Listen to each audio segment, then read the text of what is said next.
Nah, prinsipnya adalah dua orbital ini ya. Dua orbital ini bisa bergabung dengan cara penjumlahan atau pengurangan ya. Itu lagi-lagi mirip dengan yang kemarin. Tetapi kita punya orbital baru ini, orbital molekul itu notasinya adalah X ini ya. Orbital baru ini notasinya adalah X ini. Dan Y ya, dan Y. Dan ini kombinasi linear itu maksudnya apa ya? Dua orbital bisa digabungkan, bisa dijumlahkan A dan B, A ditambah B, atau bisa saling menghilangkan A dikurangi B atau B dikurangi A. Itu secara fisik nggak ada maknanya, nggak ada beda maknanya ya. Secara fisik itu tidak ada beda maknanya untuk yang pengurangan ini. Tapi kita lihat dulu ya, bahwa di sini adalah orbital baru ini itu adalah orbital molekulnya. X ini adalah orbital molekulnya. Dari orbital atom milik atom A atau hidrogen yang A misalkan bergabung dengan yang B di sini. Terkombinasi saling menguatkan. Karena saling menguatkan, dia di sini dikatakan sebagai menguatkan ya. Enhance itu kan saling menguatkan ya. Positif ketemu positif ya, nilainya akan semakin positif, terutama di wilayah sumbu ikatan ini ya. Ini kan ibaratnya ini sumbu ikatannya ya di sini. Itu ibaratnya di sini adalah sumbu ikatannya. Nah, kemudian yang saling menghilangkan ini itu adalah resultannya yang merah ini ya. Merah dan biru ini kan resultannya ya. Kalau kita gambarkan elektron density-nya atau kerapatan elektronnya ya di atom itu bentuknya kira-kira seperti gunung ini ya, seperti gunung tajam ini ya. Ini kalau dijumlahkan akan bentuknya resultannya akan semakin kuat di ikatannya, di sumbu ikatannya. Di sini kita lihat di sini. Kemudian kalau yang saling menghilangkan itu yang atas A itu positif ya ibaratnya. Kemudian yang bawah itu menghadap negatif, di sini arahnya negatif. Maka resultannya kan akan memiliki elektron density atau kerapatan elektron di sekitar inti atomnya kan, bukan di sumbu ikatannya.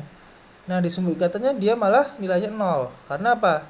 Ya di sini ketemu titik di sini, ketemu titik di sini itu akan saling menghilangkan ya. Akan saling menghilangkan di sini sehingga dia akan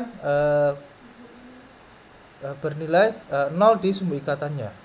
Nah, nantinya ini yang akan disebut sebagai orbital bonding, orbital ikatan, dan orbital anti bonding, ya, orbital anti ikatan. Ya. Orbital bonding itu terbentuk dari penjumlahan karena saling menguatkan. Ya, A itu nilainya positif semua, B itu nilainya positif semua, dijumlahkan akan semakin positif, betul ya. Kemudian yang Y itu A positif dikurangi B positif ya. Itu akan kurvanya akan semakin 0 malah di tengah-tengah ini saat dia ketemu ini akan nilainya akan 0 di sini. Sehingga di sini disebut sebagai orbital anti ikatan, di mana ikatannya tidak akan elektron density-nya itu tidak akan memiliki nilai yang besar di pusat ikatannya, itu di sumbu ikatan A dan B. Jadi kita mulai bahwa orbital molekul itu adalah penjumlahan atau pengurangan dari orbital atom dari masing-masing atom di situ.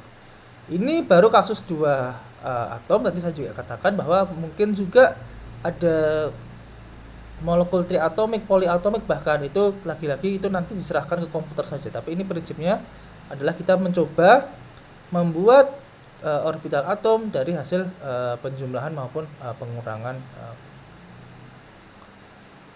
masing-masing orbital atom.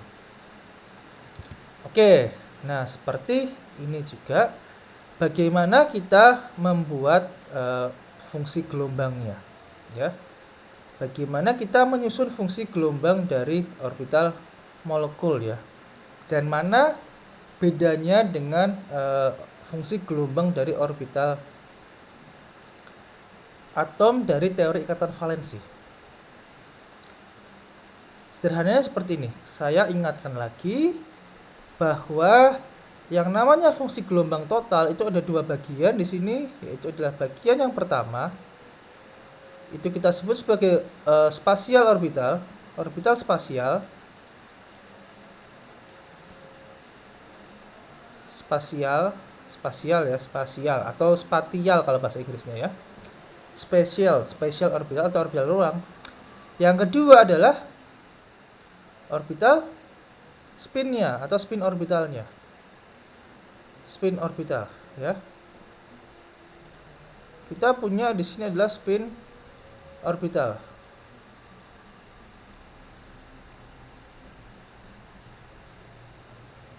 Bagian spasial dikalikan dengan bagian spin, itu rumus umum dari dari fungsi gelombang itu seperti itu selalu.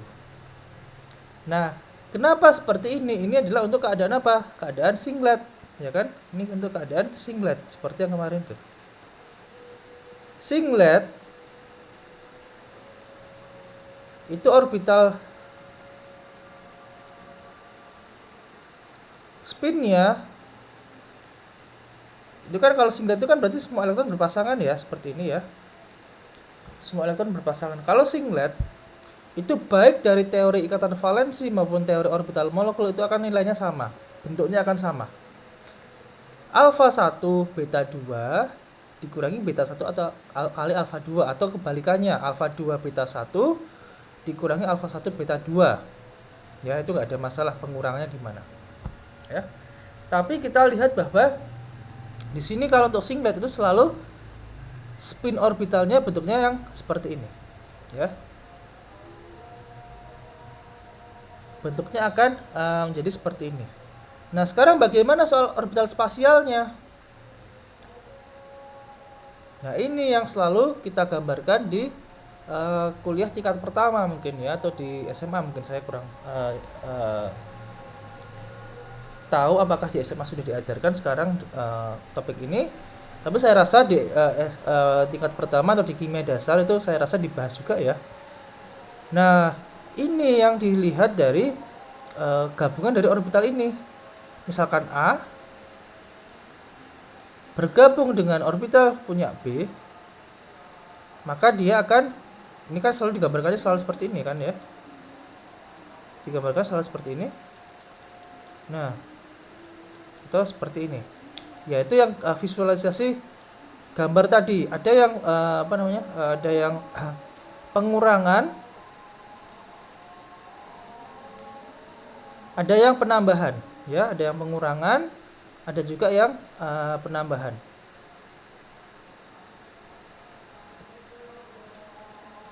Nah, di sini adalah orbital X-nya kan. Kita selalu mengisi seperti ini, gitu kan. Orbital X-nya itu merupakan jumlah dari atau kombinasi linear dari orbital A dan orbital B, ya. X itu merupakan kombinasi linear dari orbital A dan orbital B. Nah, bagaimana kita bisa menerjemahkan fungsi gelombang ini ke dalam konfigurasinya atau sebaliknya? Konfigurasi elektronnya ke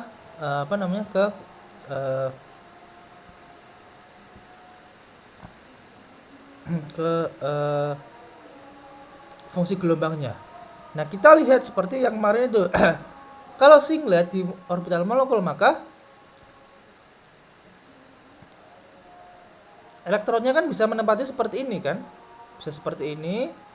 Sebetulnya ada 4 kemungkinan ya. Yang satu up, hanya ada 2 kemungkinan sebetulnya. Yang kedua yang down. Atau kalau yang konfigurasi lain yang mungkin adalah yang satu down, yang kedua up. Boleh nggak kita gambar seperti yang di bawah ini? Boleh, cuman kebanyakan di textbook itu ya gambarnya seperti yang di atas ini. Kita boleh menggambarkan seperti ini, asalkan apa? Asalkan di dalam satu orbital elektronnya itu antiparalel ya. Spinnya berlawanan, seperti gambar di bawah ini boleh ya. Jadi ada 2 kemungkinan possibility, 2 kemungkinan ya, yaitu yang di atas ini dan yang kedua yang di bawah ini. Tapi apa yang sama di situ? Yang sama adalah orbital spasialnya kan. orbital pertama, orbital elektron pertama itu selalu menempati orbital X ya, nggak ada cara lain ya. Sehingga orbital spasialnya adalah X1. Sementara yang kedua, elektron kedua itu juga menempati orbital spasial yang sama kan, yang berbeda hanya spinnya, yaitu yang X2. Sehingga kalau kita gambarkan fungsi gelombang, ini bagian spasialnya, ini yang fungsi gelombang, atau saya katakan ini spasialnya, spasial ya, spesialnya. Ini bahasa Inggris saya nggak konsisten ya, coba ya di atas itu pakai T harusnya ya, pakai T di sini. Spesial ya, spasial atau fungsi gelombang ruangnya. Jadi fungsi gelombang spasialnya hanya ada satu kemungkinan, yaitu yang seperti ini kan, seperti itu. Jadi kalau untuk menggambarkan fungsi gelombang untuk keadaan singlet dari molekul hidrogen pada keadaan dasar, yaitu kita bisa tuliskan seperti ini ya. Ini singlet ya, fungsi gelombang singletnya seperti itu. Ini yang atas ini Y ya, orbital Y ya, seperti ini ya. Jadi X ini adalah sebenarnya gabungan dari orbital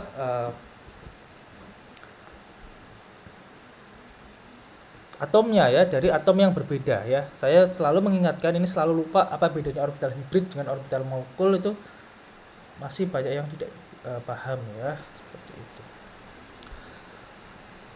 Oke. Next, kita bisa susun berbagai macam keadaan ya dengan prinsip yang sama seperti kemarin itu ya.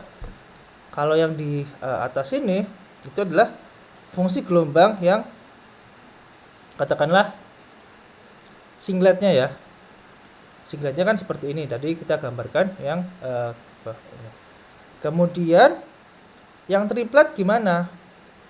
Ya, yang triplet itu analoginya mirip dengan yang kemarin itu ya. Analoginya mirip dengan yang kemarin itu. Nah,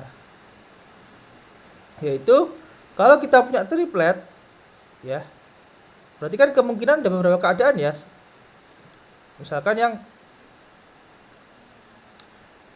ini orbital X, ini orbital Y. Orbital Y itu yang orbital antibondingnya itu nantinya ya. Nah, seperti itu.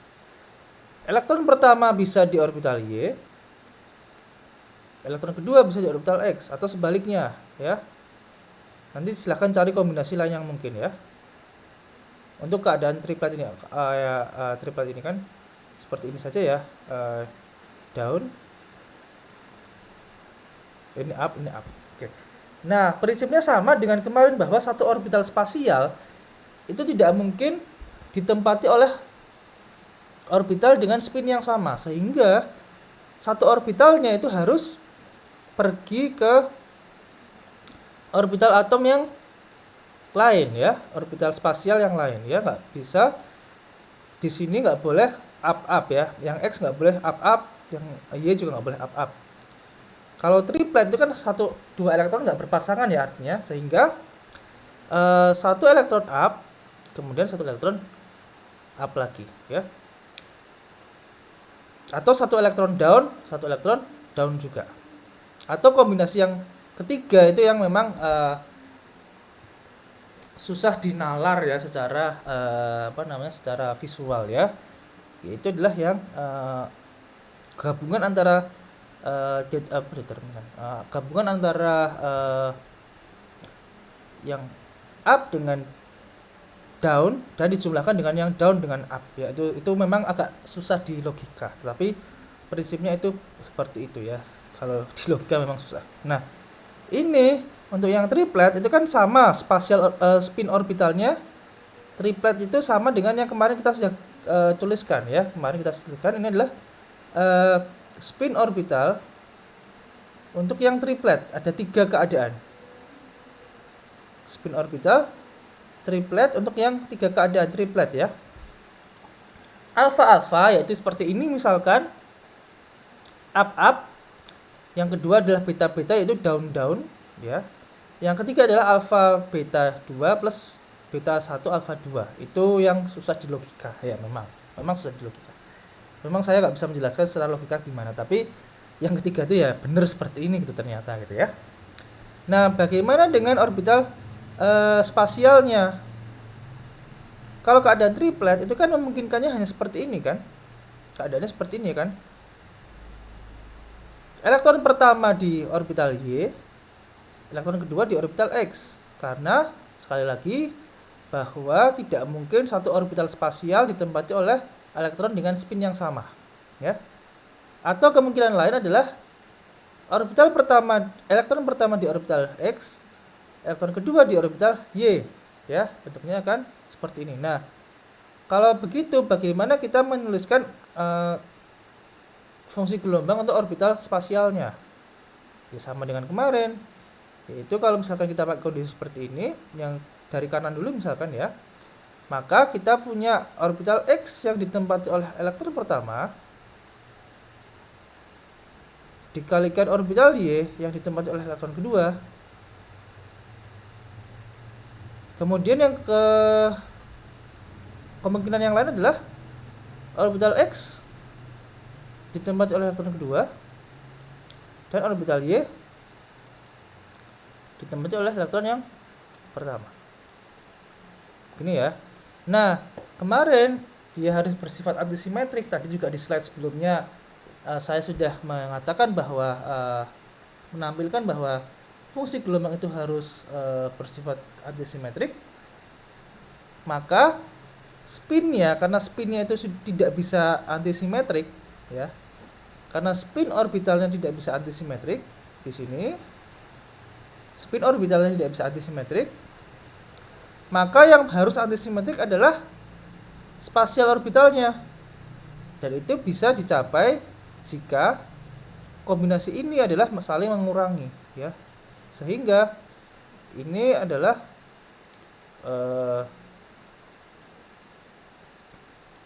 fungsi gelombang spasial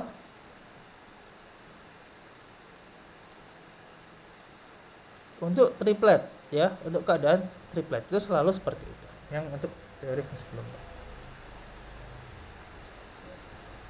akan berbentuk seperti ini, ya.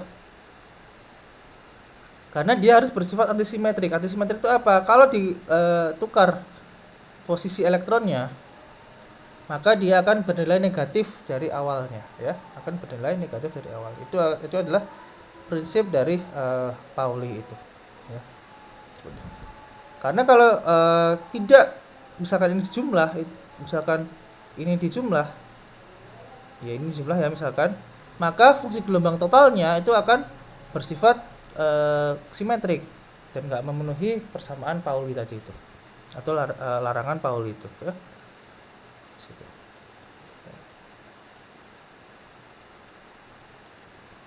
Nah, sebetulnya ada banyak sekali kemungkinan kan, ya.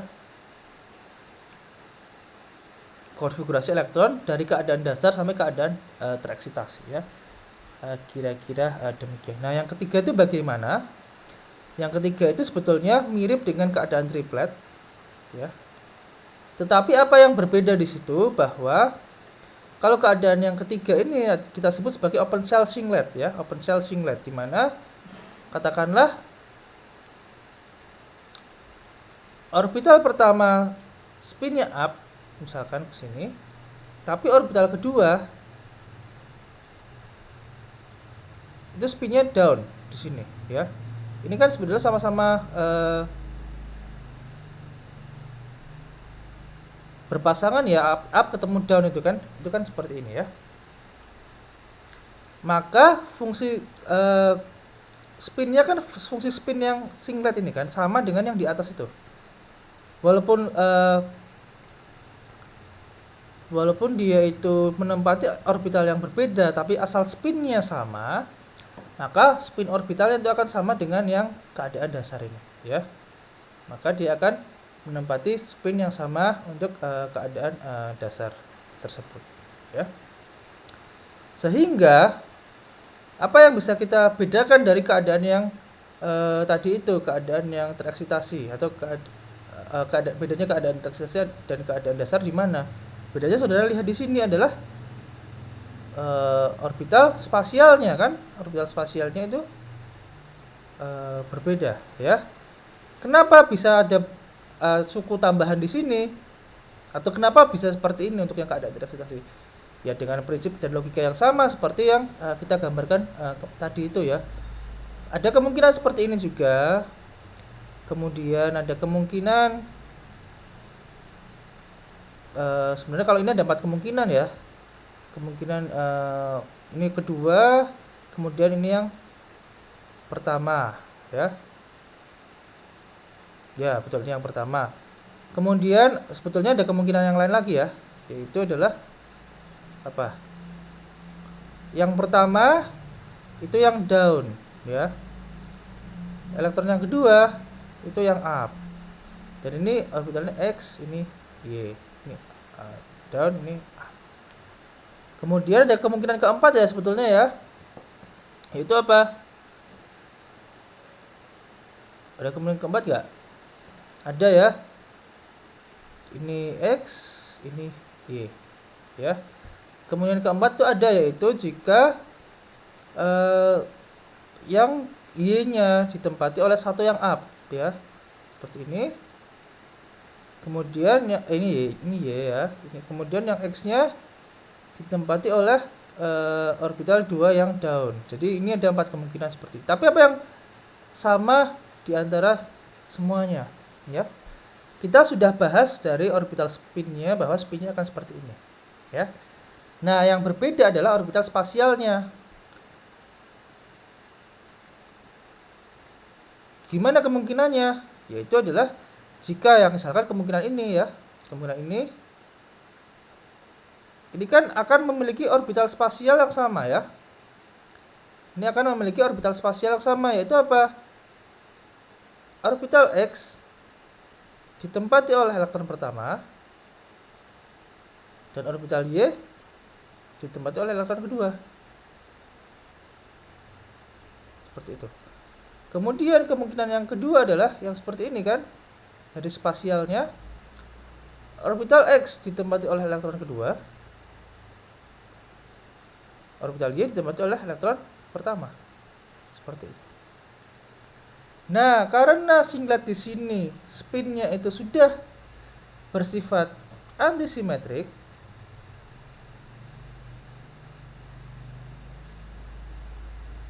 maka yang spasialnya tidak boleh antisimetrik, dia harus bersifat simetrik ya, dengan cara menjumlahkannya bukan menguranginya, seperti itu. Karena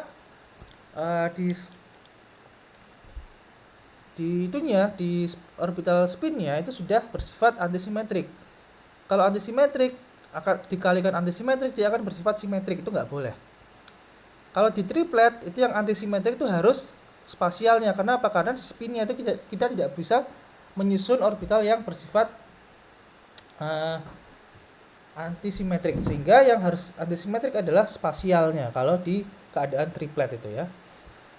Sama dengan keadaan singlet, berarti kita sebetulnya punya rumus umum ya, bahwa untuk keadaan triplet itu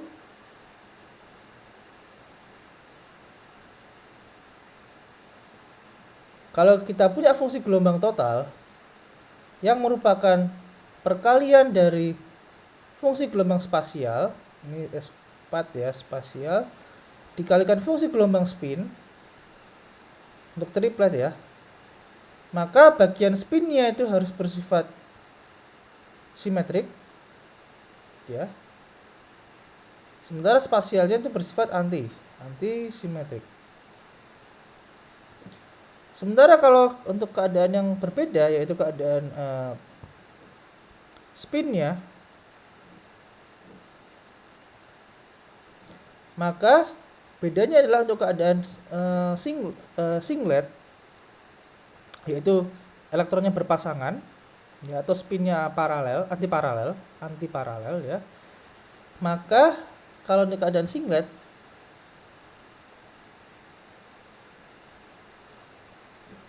kebalik dengan fungsi gelombang untuk keadaan triplet, yaitu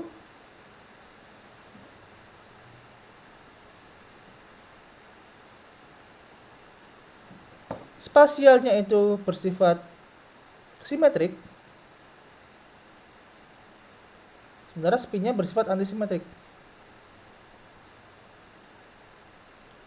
Karena ini sebenarnya resep atau rumusnya ya, atau semacam aturan umumnya ya, seperti itu. Jadi kalau singlet itu yang simetrik adalah spasialnya, kemudian yang antisimetrik adalah bagian spinnya, ya seperti itu. Dan kalau kita visualisasikan juga logis sebetulnya, bahwa kalau yang saling menguatkan triplet itu kan penjumlahan kan sebetulnya bagian spasialnya ya. Karena spasial itu saling menjumlahkan sebetulnya, maka elektron density-nya itu akan lebih banyak di sumbu ikatannya. Sementara kalau yang triplet itu lebih tidak disukai, walaupun memang nanti lagi-lagi tergantung dengan sistem kita ya, Tapi untuk kasus hidrogen ini maka kita bisa peroleh bahwa yang triplet itu saling menghilangkan sebetulnya, karena saling mengurangi untuk untuk bagian spasialnya atau bagian ruangnya. Karena orbital spasial itu menunjukkan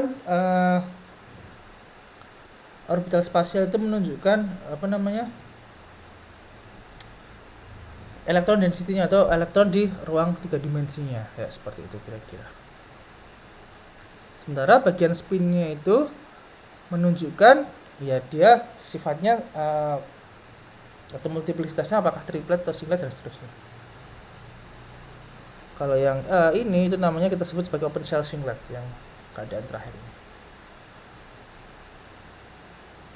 Dan mungkin juga ada banyak keadaan yang lainnya. Misalkan nggak mungkin juga sih. Tapi kalau di komputasi bisa sebetulnya. Misalkan kita punya gas hidrogen, tetapi saya iseng-iseng menaruh elektron nantinya mungkin di ini satu, kemudian mungkin ini di elektron pi ya, seperti ini. Misalkan di elektron pi, ini sigma, ini pi ya, misalkan satunya ditaruh di sini. Itu sebetulnya di komputasi bisa gitu ya. Tapi nggak tahu apakah energinya akan lebih rendah, lebih tinggi dan seterusnya. Atau mungkin kita naruh konfigurasi elektron, kita taruh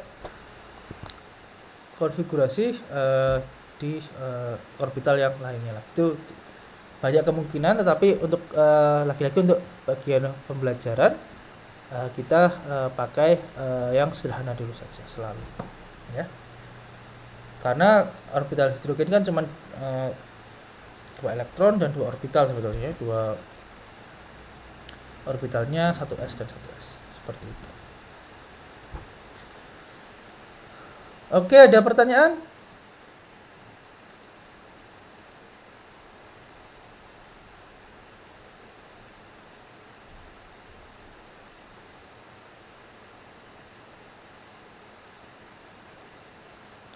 Apakah ada pertanyaan?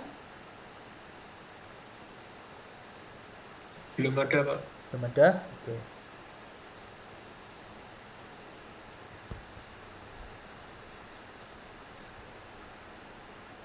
Oke, selanjutnya, nah ini sekedar saya tidak tahu apakah diajari kemarin di kuantumnya ya. Cuma ini analog dengan konfigurasi elektron dari atom helium ya, yang keadaan dasar itu sama, dikalikan bagian spasialnya, kemudian spinnya juga bentuknya sama ya. Pokoknya asalkan dia singlet itu pasti spinnya bentuknya seperti ini. Untuk 2 elektron ya, sistem 2 elektron itu pasti spinnya seperti ini.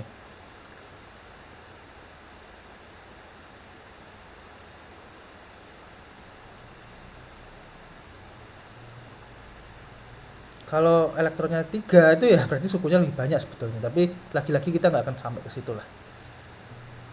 Maksimal elektronnya 2 lah nanti saya kalau di itu ujian ya, kalaupun disuruh nulis kayak gini ya elektronnya 2 saja gitu ya. Nggak usah banyak-banyak. Oke, ini triplet yaitu 1s bisa.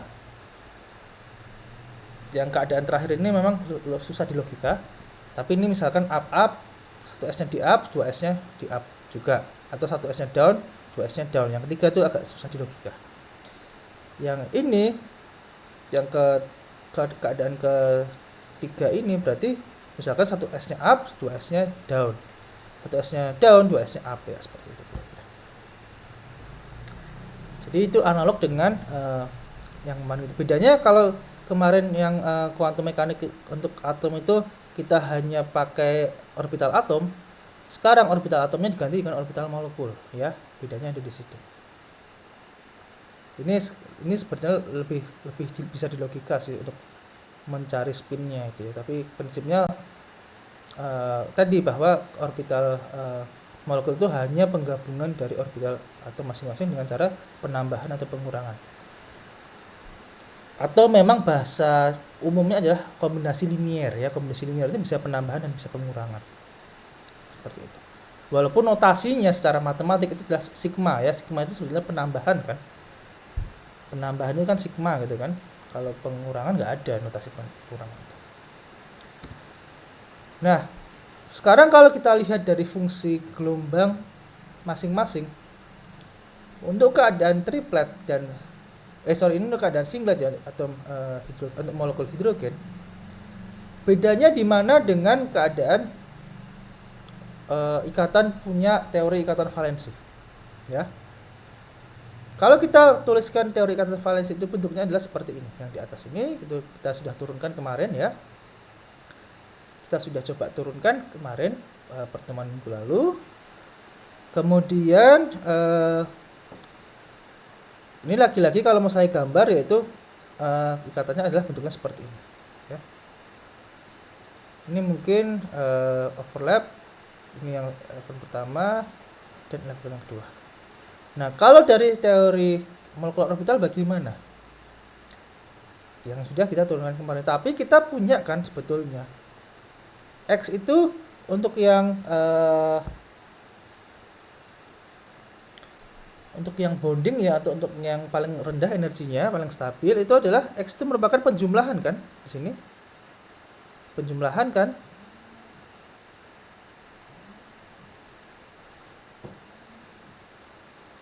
Ini kan merupakan penjumlahan ya.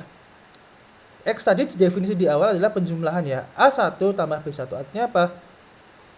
Elektron pertama itu menempati orbital X ya, kalau kita jabarkan lagi berarti gabungannya kan A1 tambah B1 gitu kan. Sama halnya dengan yang kedua, karena kombinasi linear berarti ini juga dikalikan. Dijumlahkan ya. Elektron kedua menempati orbital spasial X, berarti sementara kita punya definisi di awal tadi adalah orbital spasial X ini adalah penjumlahan dari masing-masing orbital spasial dari atom yang berbeda. Nah, di cara matematika biasa dikali silang akhirnya kita dapat fungsi gelombang spasial untuk orbital molekul. Jika kita paksakan ya dalam tanda kutip ya,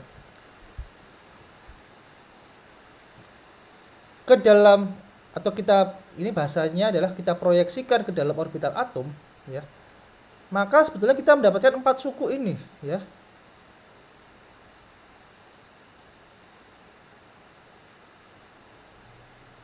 Ternyata apa? Suku pertama dan suku kedua itu kan sama persis dengan yang di atas ini. Dari teori ikatan valensi. Ya, dari teori ikatan valensi. Nah, ternyata ada 2 suku tambahan. Yaitu apa? Di sini. Ternyata di sini ada 2 suku tambahan. A1 A2, B1 B2. Kalau di sini itu kita lihat ikatan valensi ini adalah ikatan kovalen sebetulnya ya, pemakaian bersama dari 2 elektron, maka suku ini sebetulnya apa? Yang suku kedua ini itu adalah fungsi gelombang untuk ikatan ion atau kontribusi dari ikatan ion ya. Jadi ternyata MO itu bisa menambahkan suku yang sebelumnya kita perkirakan di teori ikatan valensi atau kita perkirakan dari ikatan kovalen saja ya. ternyata di MO, di teori orbital molekul, kita bisa tambahkan juga adanya kontribusi dari ikatan ion ya. Dan MO itu kan memang lebih lengkap ya secara teoretik ya, secara prinsipal itu memang lebih lengkap dibandingkan dengan teori VB ini ya. Nah, artinya kita bisa sebetulnya membreakdown dari teori ikatan valensi ini yang kita gambarkan hanya ikatan kovalennya saja dengan fungsi gelombang seperti ini, atau dengan visualisasi orbital spasial seperti ini, itu kita bisa asumsikan bahwa MO itu tadi lagi melengkapi teori VB, bahwa kovalennya ada, jadi teori VB-nya betul juga, dan juga ditambahkan dengan ikatan ion, ada kontribusi dari ikatan ion ya, ada kontribusi dari ikatan ion di sini ya. Kenapa bisa bentuknya seperti ini? Nah, ikatan ion itu apa definisinya ya? Kalau dari SMA lagi-lagi kita tahu ya, ikatan ion kalau misalkan satu atom itu kehilangan elektron atau kedatangan elektron, yaitu menjadi ion kan. Jadi semua elektron, satu elektron itu berpindah total, berpindah semua ke satu elektron yang lainnya, satu atom yang lainnya. Satu elektron dari satu atom berpindah seluruhnya ke atom yang lain ya. Nah, artinya apa? Kalau untuk hal seperti ini, itu kan seolah-olah ikatannya adalah H- di sini berikatan dengan H+.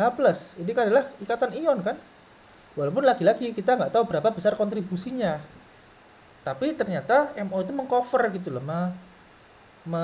secara tidak langsung mengcover adanya ikatan ion di dalam molekul, di dalam ikatan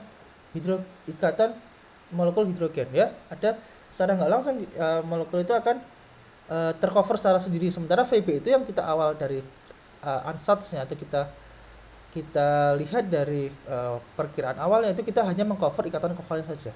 Nah, ikatan ion kan seperti ini kan, ada interaksi H- dengan H+, itu kan ikatan ion ya, betul ya.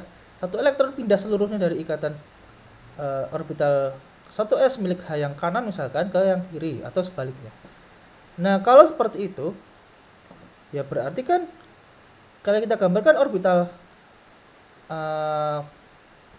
atomnya berdasarkan teori ikatan valensi, berarti kan seperti ini ya.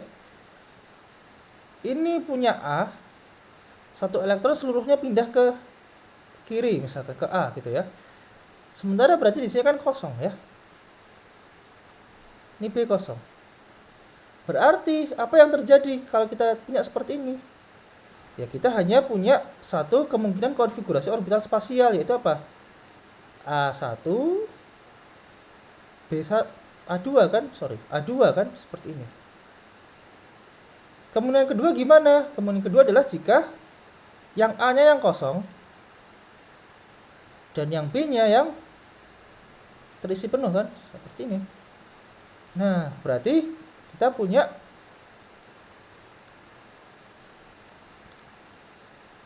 orbital spasialnya adalah B1 kalikan B2. Seperti ini. Nah, tadi bahwa kalau ikatan ion dia keadaannya singlet, maka dia adalah penjumlahan ya, karena spinnya itu kan sudah bersifat antisimetrik ya, maka orbital spasialnya itu yang harus bersifat simetrik, sehingga kemungkinan pertama adalah A1 A2 ditambahkan B1 dan B2 ya, seperti itu. Nah, ini ternyata dengan adanya teori orbital molekul, kita sebetulnya bisa sedikit merevisi dari fungsi gelombang untuk teori ikatan valensi ya. Kita bisa merevisi sedikit fungsi gelombang untuk ikatan valensi. Gimana ya? Berarti kita tambahkan di sini berarti bahwa fungsi gelombang secara VB itu secara tidak langsung adalah kontribusi dari ikatan kovalen ditambah ikatan ion. Walaupun kita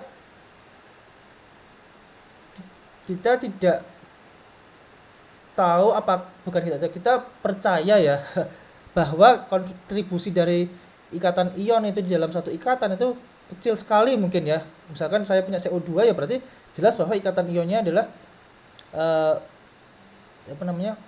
kontribusi dari ikatan ionnya akan jauh lebih kecil dibandingkan dengan kontribusi dari ikatan kovalennya. Seperti itu. Maka untuk dari teori orbital molekul ini, fungsi gelombang elektron valensi ini bisa sedikit direvisi ya. Ada kovalen ditambahkan dengan ikatan ion. Nah, biasanya di banyak textbook, karena tadi itu kita anggap bahwa kontribusi ikatan ion itu tidak sesignifikan ikatan kovalen, maka biasanya di depan sini itu dikasih suatu koefisien lambda ya. Lambda itu nilainya ya dari 0 sampai 1 misalkan ya. Atau mungkin ya sebenarnya 0 sampai 1 biasanya, atau 0 sampai, tapi biasanya jarang sampai 1 ya. Nah, dari mana cara kita mencari lambdanya ini? Dari komputasi sebetulnya gitu ya. Jadi kalau direvisi sedikit bahwa ada kontribusi juga dari ikatan ion ya, bahwa ternyata dalam ikatan itu pasti ada kontribusi dari ikatan ion juga dari kovalen. Nah, kalau kita berkaca ke teori MO, kita sudah tidak peduli lagi mana ikatan ionnya, mana ikatan kovalennya. Kenapa demikian ya? Karena elektronnya sudah menjadi satu, orbitalnya sudah menjadi satu, yaitu orbital molekul. Tapi kalau kita paksa, kita proyeksikan ke dalam bentuk orbital atom, maka kita bisa seolah-olah menyamadengankan kan ya dengan tadi teori ikatan valensi itu. Kira-kira seperti itu. Nah, ya di alam ini kan nggak ada 100%, nggak ada yang 0% ya. Bahkan senyawa yang kita tahu mungkin ya ikatan kovalennya besar, karakternya lebih besar, misalkan CO gitu. Nanti kalau dimasukkan komputer mungkin dengan perhitungan macam-macam, ya kita mungkin dapatkan kontribusi ikatan ionnya 0,05% gitu ya, misalkan, atau lebih kecil lagi 0,01%. Tapi pada prinsipnya kita bisa menghitung juga kontribusi dari ikatan ion berdasarkan teori tersebut ya. Ya tadi kalau kita pakai MO saja, molecular orbital molekul, itu kita tidak bisa mempartisi sebetulnya. Secara teoretik itu salah mempartisi berdasarkan berapa persen kovalennya, berapa persen ion. Tapi yang kita bisa lakukan adalah ya tadi menyamadengankan seolah-olah dan memproyeksikan ke ke teori ikatan valensi tadi, berapa persen kovalennya, berapa persen ionnya. Di komputer pun ada yang lebih lanjut lagi, yaitu namanya natural bond orbital.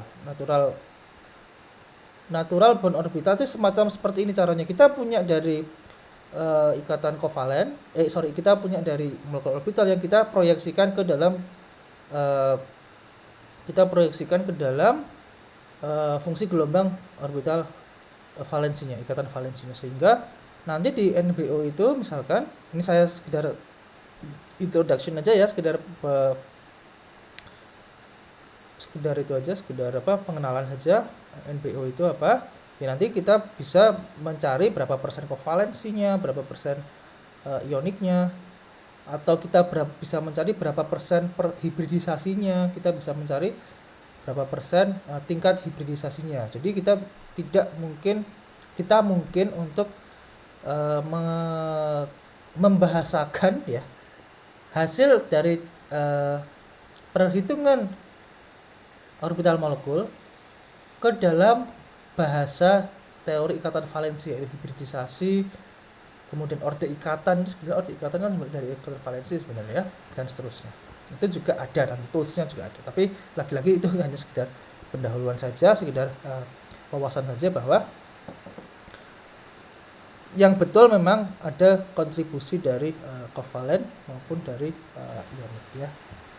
Kira-kira seperti itu.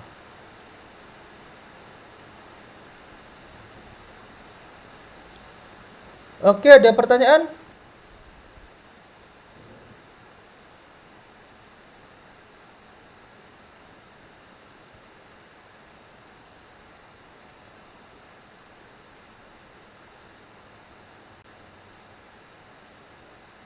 Ya, kalau tidak ada pertanyaan, saya bisa lanjutkan lagi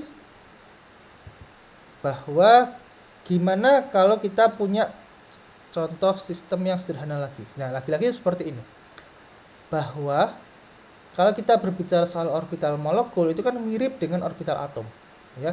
Atau kita membahasakannya mirip dengan orbital atom, di mana orbital atom itu adalah fungsi gelombang dari persamaan Schrödinger, dan setiap orbital atom itu punya tingkat energi tertentu, ya. Dia punya tingkat-tingkat energi tertentu. Maka dari itu sebetulnya orbital atom, orbital molekul itu juga punya tingkat-tingkat energi tertentu, ya. Dia juga punya tingkat-tingkat energi tertentu. Nah, kalau kita menghitung tingkat-tingkat energi, maka kita nggak boleh lupa dengan persamaan Schrödinger dan nggak boleh lupa bagaimana menyusun Hamiltoniannya.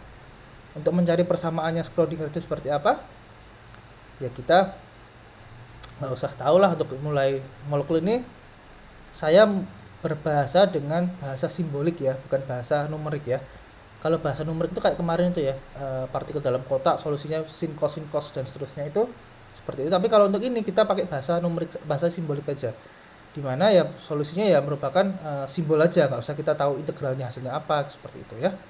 Jadi sampai molekul ini sebetulnya bahasanya adalah bahasa tentang simbolik, atau perumusan matematikanya adalah rumusan dari simboliknya. Nah,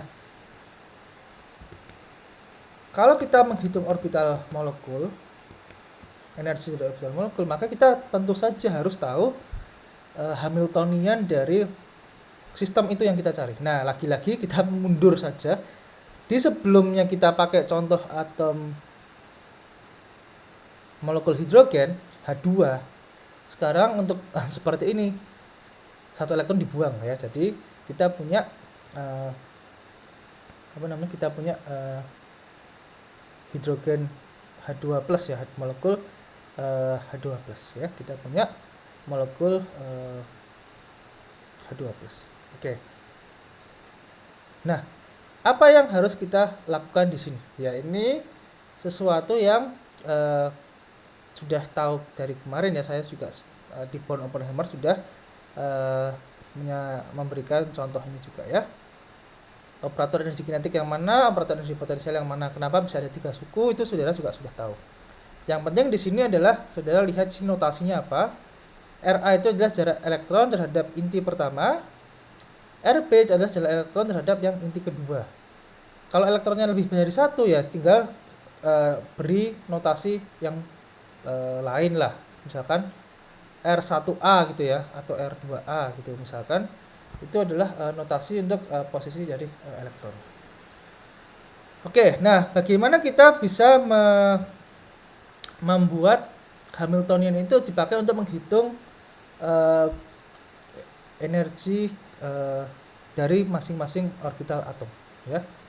Bagaimana bisa dipakai untuk menghitung energi dari masing-masing orbital molekul, baik itu nantinya katakanlah bonding ataupun anti bonding ya, bonding atau anti bonding, atau ikatan atau anti ikatan. Ya, ini Hamiltoniannya seperti ini. Saudara ingat-ingat lagi mana yang kenapa yang suku pertamanya 1, suku kedua ada 3 gitu. Tolong diingat lagi bagaimana cara ya. Nah, sekarang kita lihat di sini. R di sini adalah parameter, atau dalam hal ini kita sebut sebagai konstanta ya, parameter, karena dengan bantuan aproksimasi Born Oppenheimer, dan itu betul ya, untuk keadaan stasioner, untuk keadaan dasar, untuk keadaan tidak terikat apa-apa, tidak terganggu oleh sesuatu di luar, maka ini bisa dianggap sebagai konstanta dulu ya, bisa dianggap sebagai konstanta, atau ya sini nama parameter. Nah, kita punya suatu ansat seperti yang di awal tadi, bahwa fungsi gelombang total itu, yaitu adalah fungsi gelombang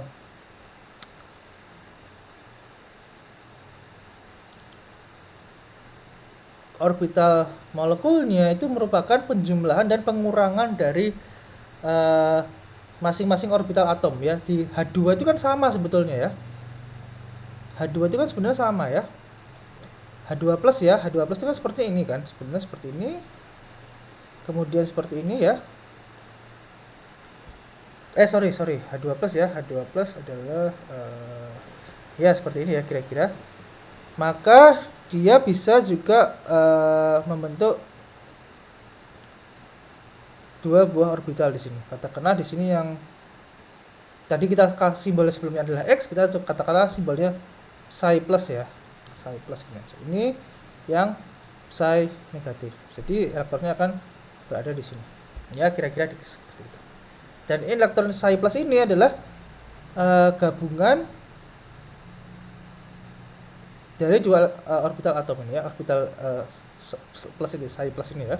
Berarti yang negatif itu yang pengurangan ya, yang saling menghilangkan atau orbital anti ikatannya pada dasarnya. Dan ini juga membuktikan bahwa mengapa orbital anti ikatan itu energinya lebih tinggi dibandingkan dengan orbital ikatan ya. Ini energi. Nanti hal ini itu akan menjelaskan juga mengapa yang anti ikatan itu energinya lebih tinggi dibandingkan dengan orbital ikatan. Oke, nah kalau sebelumnya itu belum lengkap karena belum ditulis yang namanya konstanta normalisasi ya. Apa itu konstanta normalisasi? Yaitu jika integral psi kuadratnya sama dengan 1, ditahu sama dengan 1 ya. Kalau kita substitusikan ini ke sini, maka nanti kita akan mendapatkan konstanta normalisasi adalah seperti yang di slide ini, yaitu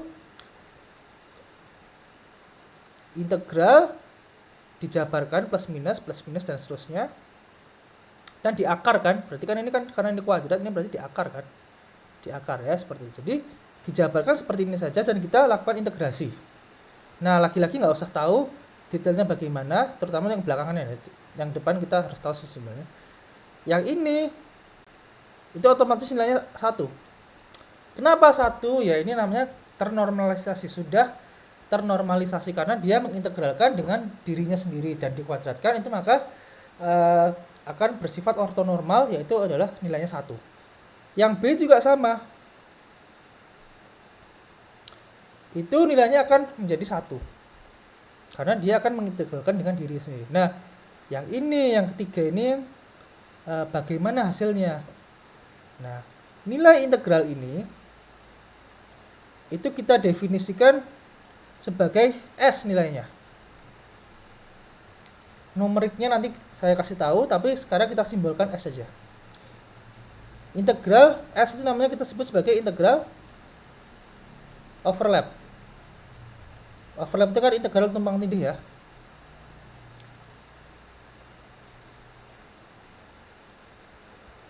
Maknanya gimana integral overlap itu? Ya maknanya seperti ini. Integral ini kan kalau dalam integral ini artinya orbital 1 atau orbital A katakanlah teroverlap dengan orbital B gitu kan. Maka kalau S-nya besar, katakanlah besar, berarti overlapnya bagus. Artinya si A itu akan seolah-olah dekat ya dengan orbital B ini ya. Overlapnya tumpang tindihnya bagus. Area atau volume yang beririsan itu akan besar atau akan bagus. Sementara kalau S-nya kecil, berarti ya ikatannya lebih lemah atau overlapnya antar orbital itu lebih kecil. Misalkan bentuknya seperti ini. Ini agak jauh ya, mungkin bentuknya seperti ini. Ini A, ini B. Jadi contohnya yang ini kalau overlapnya kecil, kalau yang ini contohnya overlapnya lebih besar ya. Nah karena A dan B itu fungsi gelombangnya bersifat hermitian, bisa dibolak-balik ya, gampangannya gitulah ya. Maka nilai ini juga sama sebenarnya. Integral BA itu sama dengan integral AB. A kali B ditau itu sama. Ini sama-sama nilainya sama dengan S. Sehingga ya kalau kita tuliskan di sini, maka konstanta normalisasinya adalah 2 plus minus 2S. Ya. 2 plus minus 2S di akar ya, akar.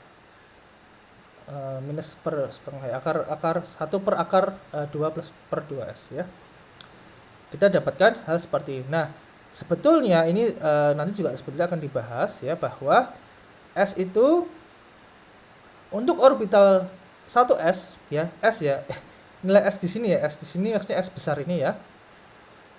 Untuk orbital 1s maka nilainya itu sebetulnya adalah 0 sampai 1 nilainya ya. Dan secara matematik itu bisa dicapai, tapi secara fisik kan nggak mungkin. Kenapa? Karena S0 itu tercapai jika jaraknya tak berhingga. Atau dalam artian, kalau bahasa fisiknya adalah dia sudah ikatannya sudah putus. Sementara kalau S-nya itu nilainya adalah 1, berarti dia kan overlapnya besar sekali. Overlapnya kuat sekali. Nah, itu diperoleh jika R-nya sama dengan 0. Nah, ini secara matematik dua-duanya mungkin, tapi secara fisik nggak mungkin. Kenapa? Kalau R-nya sama dengan 0, berarti ya namanya itu intinya sudah saling menumbuk satu sama lain, sudah tabrakan ya. Sudah bertumbuk, karena R sama dengan 0 kan nggak mungkin gitu ya. Ya sehingga ya secara matematik bisa, tapi secara fisik nggak mungkin. Jadi S itu secara fisik ya memang nilainya pasti kurang dari 1, dan ya 0 juga bisa sebetulnya ya, tapi biasanya kurang dari 1, kecuali dengan beberapa pendekatan tertentu. Nanti kita ada bahas juga pendekatan apa itu. Nah, prinsipnya adalah seperti ini.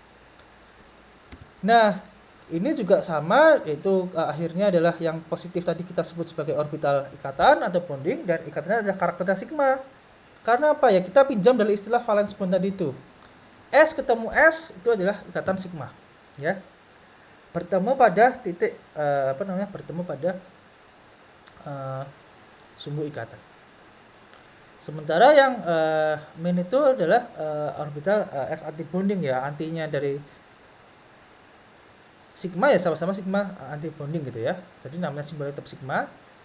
Kemudian tapi karena dia saling menghilangkan, namanya adalah orbital antibonding. Ya, seperti itu. Ini saling mengurangi di situ. Nah, kita kembali lagi di sini. Nah, bagaimana cara menghitung energinya dari orbital yang tadi kita sudah susun tadi, jadi penjumlahan atau pengurangan.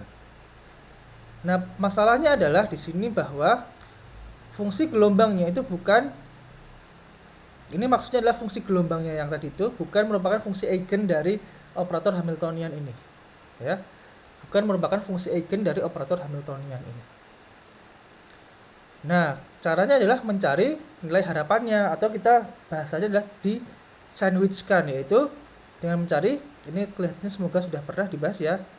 Nilai rata-rata dari energi adalah di sini integral psi h psi d tau, ini kan gitu. Jadi kalau mencari nilai harapan adalah bentuknya mencari semacam seperti ini. Jadi kita sandwichkan seperti ini ya, dibuat sandwich, karena ini seperti rotinya, ini seperti isinya. Jadi kalau di bahasa kuantum itu namanya disandwichkan. Kalau mencari nilai ekspektasi itu namanya disandwichkan ya, karena ini sebagai rotinya, psinya sebagai rotinya, kemudian operator Hamiltonian itu sebagai isi rotinya ya, sebagai sandwich. Oke, nah akhirnya dengan operator Hamiltonian yang ini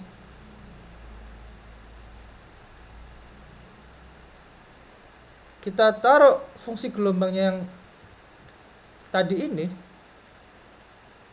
yang plus minus ini, kita masukkan dan disandwichkan seperti ini, yang kotak ungu ini. Secara sederhana akan mendapatkan apa? Ya kita pakai kali silang, kemudian apa sih namanya? Kemudian di sifat asosiatif kalau nggak salah ya. Jadi Hamiltoniannya dikalikan sini, kemudian dijumlahkan ke sini, kemudian A-nya dikalikan itunya ya, akan mendapatkan nanti silahkan cari sendiri pakai tangan. Nah, nanti hasilnya bagaimana? Nah, hasilnya adalah ternyata setelah dijabarkan, nanti kita akan mendapat suku ini ya, di pembilangnya akan mendapatkan suku ini. Karena kita punya operator Hamiltonian, ya inilah yang baris kedua ini ya, dikali silang ya dan seterusnya, itu akan mendapatkan persamaan seperti ini, yaitu apa? Ini kan sebetulnya adalah operator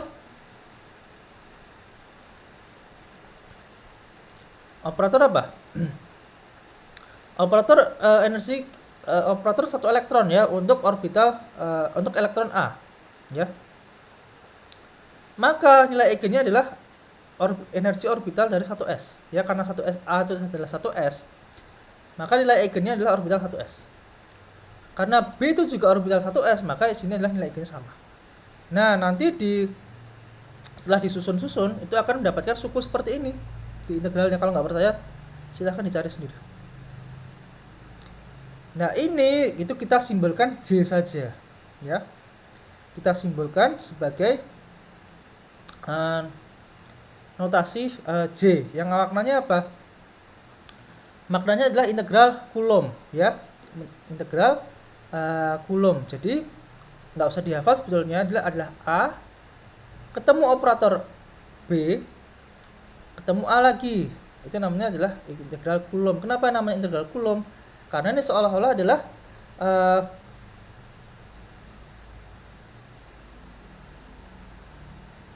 interaksi dari dua muatan ya, interaksi dari dua muatan, sehingga ini kita sebut sebagai integral Coulomb. Nah, kalau B ketemu A, operator A dan ketemu B lagi, itu kan sama sebetulnya, hanya beda notasi koordinat elektron, itu nilainya juga sama, kita simbolkan dengan J ini.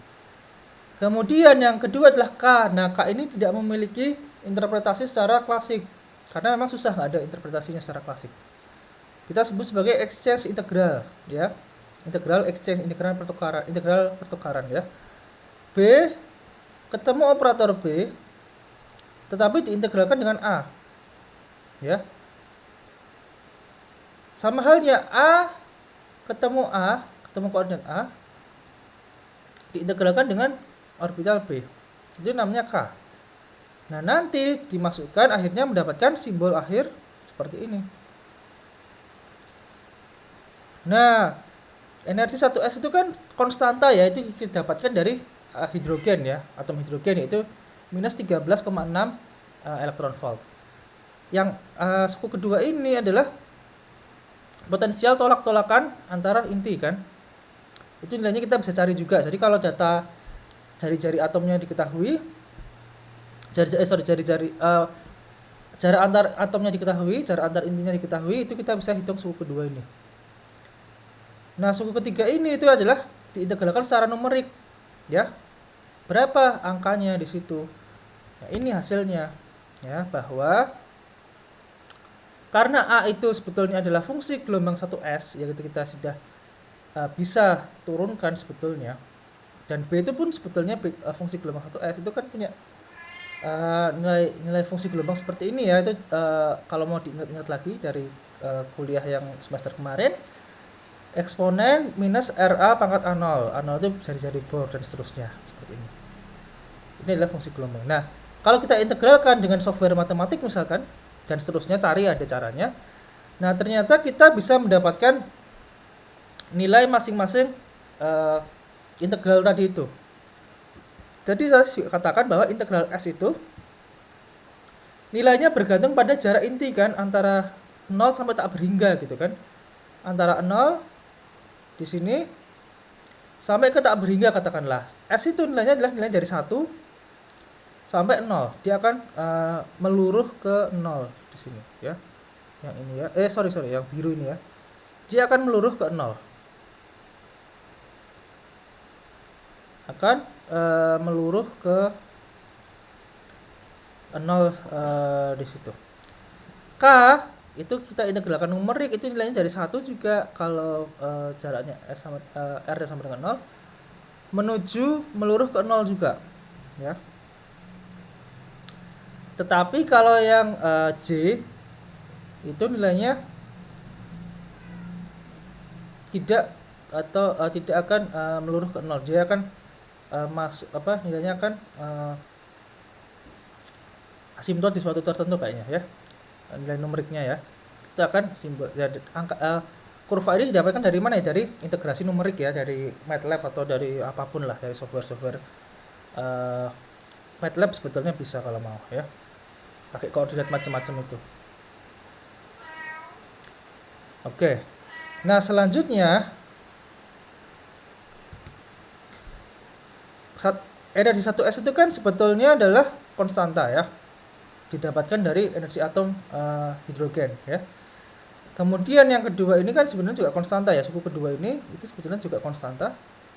Nah suku ketiga ini itu kan bergantung pada jarak juga ya, suku kedua suku ketiga itu kan juga bergantung pada jarak.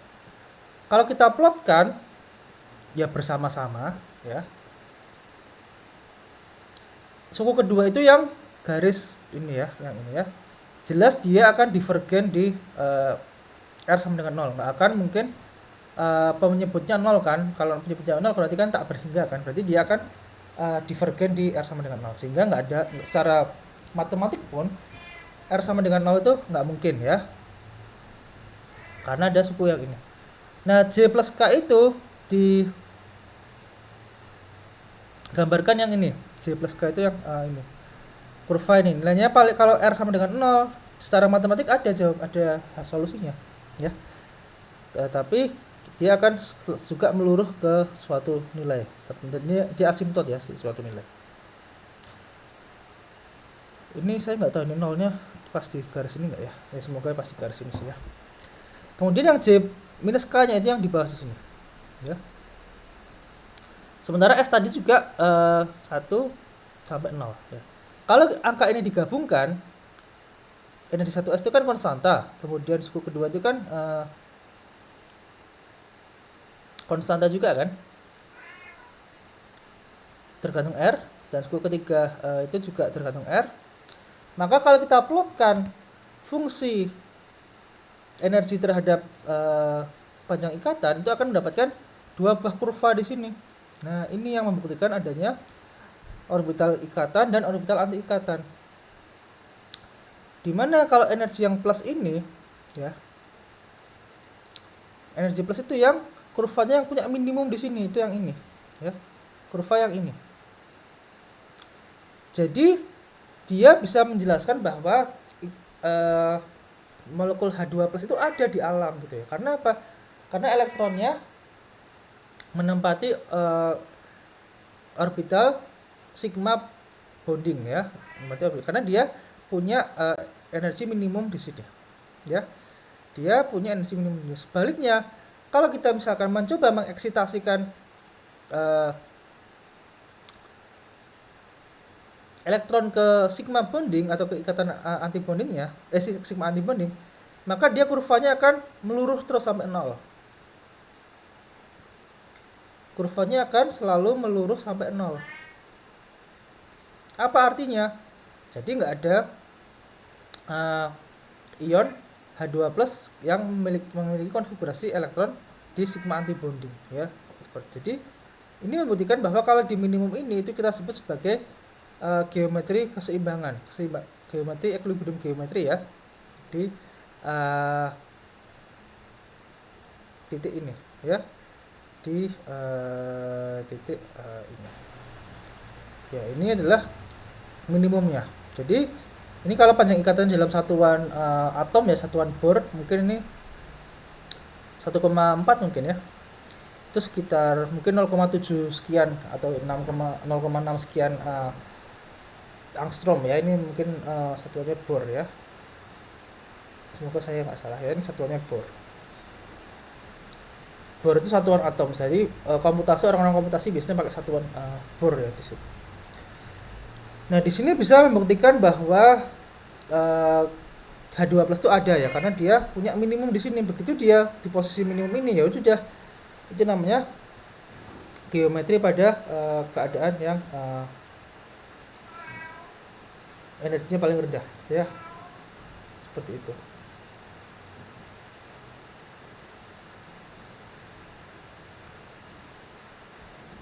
Oke, nah akhirnya kalau kita lihat secara total ya,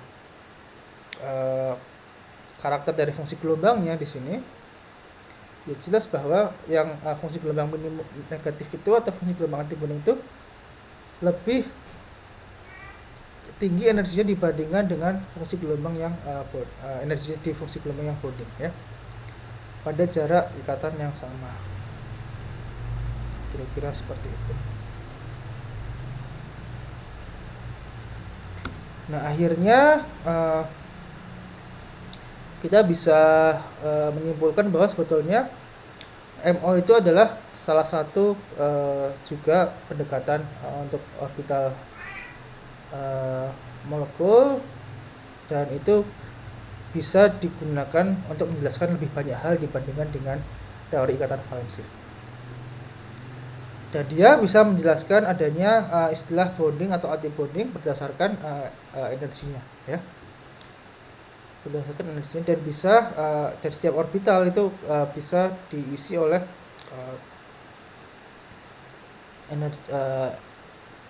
elektron yang berpasangan ya. Setiap orbital spasial itu bisa diisi oleh elektron yang berpasangan, dan ini menjelaskan adanya ikatan di H2+, di mana kalau kita gambarkan potensial energi kurvanya, ada istilah bond itu adalah keadaan terikat, yaitu yang punya minimum tadi, dan ada istilah repulsif atau keadaan tertolak ya, yang nggak punya minimum tadi. Jadi kalau yang keadaan bond itu berarti di alam mungkin ditemukan, tapi keadaan repulsif itu di alam sepertinya susah ditemukan atau tidak ditemukan ya, seperti itu. Oke, mungkin sampai sini dulu. Ada pertanyaan?